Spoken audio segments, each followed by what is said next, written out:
அன்பார்ந்த இணையதள நேயர்களை மீண்டும் www.qcrc.in என்ற இணையதளத்திற்காக நியூஸ் தமிழ் செய்தி அறிக்கையில் உங்களை சந்திப்பதில் பெருமகிழ்ச்சி அடைகிறோம். இன்று 19 ஜூலை 2009க்கான முக்கிய செய்திகளை தற்போது பார்க்கலாம். இந்தியா வந்துள்ள அமெரிக்க வெளியுறவுத்துறை அமைச்சர் திருமதி ஹில்லரி கிளின்டன் அவர்கள் தன்னுடைய மும்பை பயணத்தை முடித்துக் கொண்டு தலைநகர் டெல்லி சென்றிருப்பதாகவும் அங்கு முக்கிய தலைவர்களை இன்று சந்தித்து பேச இருப்பதாக டெல்லியிலிருந்து தகவல்கள் வெளிவந்து கொண்டிருக்கிறது.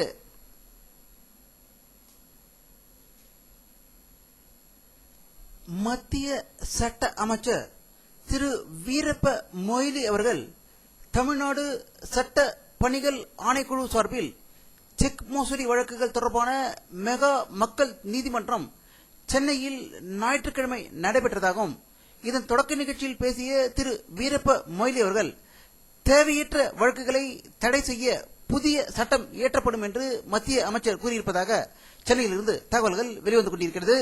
இதை பற்றி நம்முடைய அரசியல் வல்லுநர்கள் கருத்து கேட்டபோது தேவையற்ற வழக்குகள் என்று கூறி போஃபஸ் ஸ்பெக்ட்ரம் ஊழல் போன்றவற்றை ஒதுக்கி விடாமல் பார்த்துக்கொள்ள வேண்டும் என்று வலியுறுத்தியிருக்கிறார்கள்.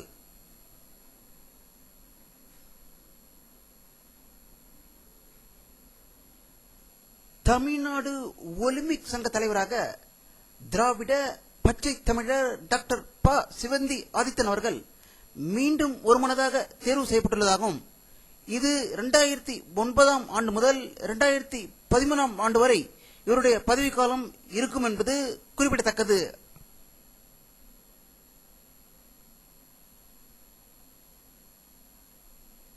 மலேசிய நாட்டில் இந்திய வம்சாவளியினர் மற்றும் அதிகம் வாழக்கூடிய தமிழர்கள் கூடி பெரும் பேரணி நடத்தி சம உரிமை கோரி நடத்தப்பட்ட ஒரு போராட்டத்தில் பலர் சிறைக்காவலில் அடைக்கப்பட்டு அதில் 17 மாதங்கள் உள்நாட்டு பாதுகாப்பு சட்டத்தின் கீழ் சிறை தண்டனை அனுபவித்த இன்ட்ராப் அமைப்பின் முக்கிய தலைவர்களில் ஒருவரான பி உதயகுமார் மனித உரிமை கட்சி என்ற புதிய கட்சியை மலேசியாவில் தலைநகர் கோலாலம்பூரில் தொடங்கி இருப்பதாக கோலாலம்பூரிலிருந்து தகவல்கள் வெளிவந்து கொண்டிருக்கிறது.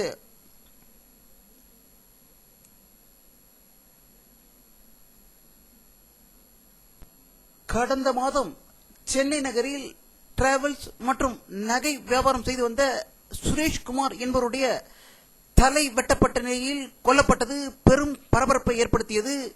நேற்று வரை அவருடைய தலை கிடைக்காத நிலையில் சென்னையில் உள்ள மைய பகுதியான தம்புச்செட்டி தெருவில் உள்ள ஒரு குப்பைத்தொட்டிக்கு அருகில் அவருடைய மண்டவோடு கிடைந்ததாகவும் முழுவதும் ஆசிடால் கழுவப்பட்டு தலையை வெட்டப்பட்ட நிலையில் நேற்று இரவு மர்ம நபர்கள் அங்கு வீசி சென்றிருப்பதாக சென்னை பூக்கடையிலிருந்து தகவல்கள் வெளிவந்து கொண்டிருக்கிறது.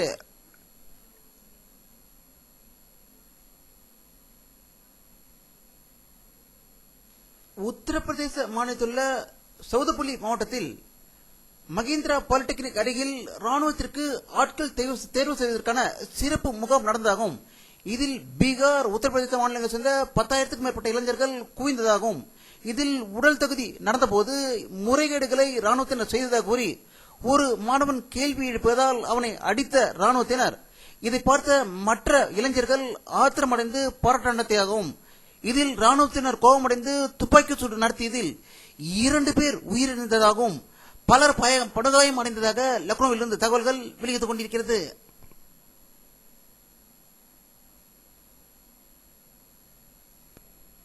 மேற்கு வங்க மாநிலத்தில் உள்ள டார்ஜிலிங்கும் மற்றும் சில மாவட்டங்களை பிரித்து குர்கா ஜன்முகி மொகச்சா என்ற தனி மாவட்டத்தை உருவாக்க வேண்டும் என்று குர்கா இனத்தவர்கள் கடும் போராட்டம் நடத்தி வருவதாகவும் ஆகஸ்ட் 11ஆம் தேதி மத்திய அரசு அவர்களுடன் பேச்சுவார்த்தை நடத்த இருப்பதாக டெல்லியிலிருந்து தகவல்கள் வெளிவந்து கொண்டிருக்கிறது.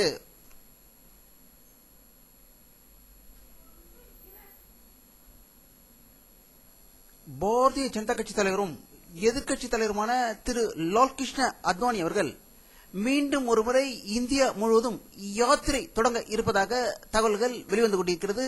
இதை பற்றி நம்முடைய அரசியல் வல்லுநரிடம் கருத்து கேட்டபோது பாரதிய ஜனதா கட்சி தலைவர் திரு லால்கிருஷ்ண அத்வானி அவர்கள் எத்தனை முறை யாத்திரை சென்றாலும் வாக்குகள் கிடைப்பது மிக கடினம் என்று தெரிவித்திருக்கிறார்கள். இதற்கு முக்கிய காரணம் அவருடைய கட்சியில் பிற்படுத்தப்பட்டோர் மற்றும் மிகவும் பிற்படுத்தப்பட்டோர் தாழ்த்தப்பட்டோரை கட்சி தலைவர் பதவியில் அமர்த்தினால் ஒழிய கட்சிக்கு வெற்றி வாய்ப்பு கிடைப்பது குறைவே என்றும், இந்தியாவில் 90% திராவிட மக்கள் இருப்பதை அவர் நன்கு அறிய வேண்டும் என்றும், தமிழகத்தில் இல கணேசன் போன்றவர்களை உட்கார வைத்து கட்சி வெற்றி பெறுவதற்கு வாய்ப்பே இல்லாமல் வழி செய்திருப்பது இந்தியா மூலம் இதே செயல் நடப்பதாகவே தகவல்கள் வெளிவந்து கொண்டிருக்கிறது என்று அரசியல் வல்லுநர்கள் கருத்து வெளியிட்டிருக்கிறார்கள். 4 மாநிலங்களில் புதிய கவர்னர்கள் பணி அமர்த்தம் செய்யப்பட்டுள்ளதாக ராஷ்டிரபதி பவனிலிருந்து செய்திகள் வெளியாகிக் கொண்டிருக்கிறது. அதில் முக்கியமாக உத்தரகாண்ட் மாநில கவர்னராக திருமதி மார்கட் ஆல்வா அவர்கள் பதவி ஏற்க இருப்பதாகவும், இக்பால் சிங் காங்கிரஸ் தலைவர் புதுச்சேரி மாநில கவர்னராக நியமிக்கப்பட்டுள்ளதாகவும் டெல்லியிலிருந்து தகவல்கள் வெளிவந்து கொண்டிருக்கிறது.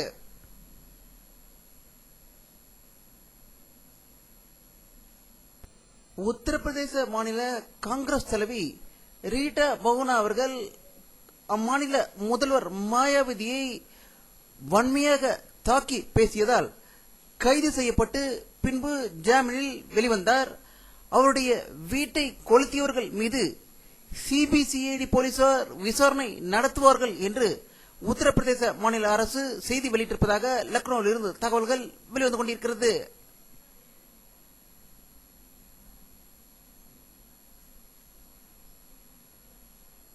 இஸ்லாமிய தீவிரவாதிகளை ஒடுக்குவதற்காக சைனாவும் ரஷ்யாவும் கூட்டு விமான பயிற்சி நடந்த நிலையில் சைனாவை சேர்ந்த ஜெட் விமானம் ஒன்று விபத்துக்குள்ளானதாக மாஸ்கோவில் இருந்து தகவல்கள் வெளிவந்து கொண்டிருக்கிறது.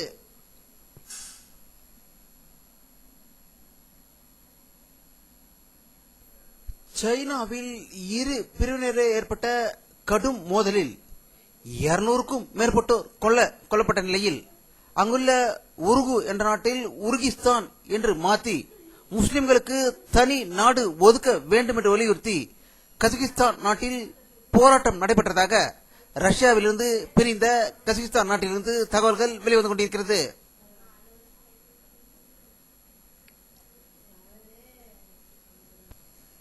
ஜூன் 30ஆம் தேதி ஆப்கானிஸ்தானில் அமெரிக்க ராணுவ வீரர் ஒருவர் காணாமல் போனதையடுத்து அமெரிக்க ராணுவத்தினர் கடுமையாக தேடி வந்த நிலையில் அவரை தாலிபான் தீவிரவாதிகள் கடத்தி சென்றுவிட்டதாகவும், அவரை பற்றிய வீடியோக்களை தற்போது இணையதளத்தில் வெளியிட்டிருப்பதாக காபூலில் இருந்து தகவல்கள் வெளிவந்து கொண்டிருக்கிறது.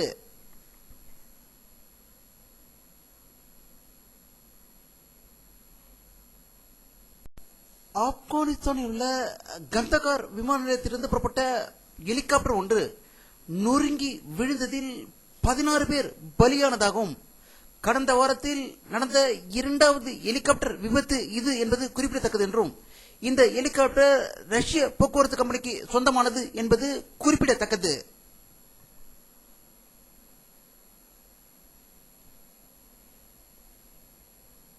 விண்வெளியில் அமைக்கப்பட்டு வரும் சர்வதேச விண்வெளி ஆராய்ச்சி மையத்திற்கு நாசாவிலிருந்து அனுப்பப்பட்ட எண்டவர் விண்கலம் வெற்றிகரமாக அந்த இடத்தை சென்றடைந்தவுடன் அங்கு விஞ்ஞானிகள் 6 மணி நேரம் விண்ணில் நடந்த ஒரு அற்புத காட்சியை இந்த படத்தில் காணலாம்.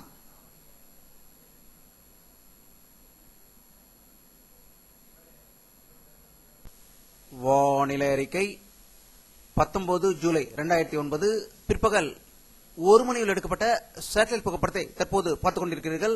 தமிழகத்தில் லேசான மேகமூட்டங்கள் அனைத்து இடத்திலும் தெரிகிறது. கேரளாவில் அரபிக்கடலிலிருந்து வந்த மேகமூட்டத்தால் கேரளாவிலும் கர்நாடகாவிலும் அதிக மழை பெய்து கொண்டிருப்பதாக தகவல்கள் வந்து கொண்டிருக்கின்றன. அதனுடைய தாக்கம் தமிழகத்தில் சில பகுதிகளில் மழை பெய்வதற்கான வாய்ப்புகள் இருப்பதாகவும், சில இடங்களில் மழை பெய்து கொண்டிருப்பதாகவும் தகவல்கள் வெளிவந்து கொண்டிருக்கிறது.